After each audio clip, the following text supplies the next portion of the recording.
Vamos a hacerle lo que es el hard reset a este dispositivo Samsung Galaxy A51.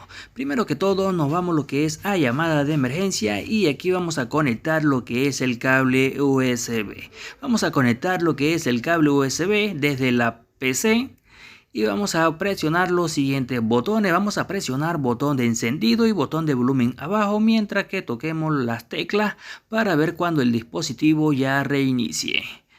Lo sostenemos y el dispositivo va a comenzar a cargar. Ya podemos soltar los dos botones y cuando empiece lo que es la carga del dispositivo, cuando muestre por completo la carga, vamos a presionar los siguientes botones.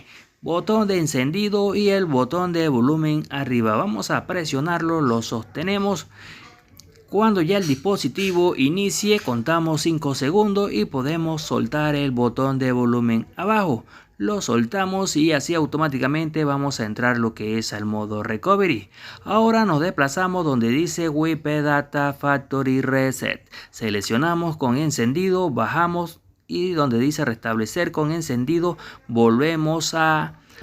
Ya aquí está formateando el dispositivo, esperamos unos segundos y con botón de encendido volvemos a reiniciarlo. Cuando ya el dispositivo reinicia, automáticamente lo que es el patrón o la contraseña ya ha sido restablecida por completo. Solamente toca darle la siguiente configuración, como si tuviéramos con un dispositivo totalmente nuevo.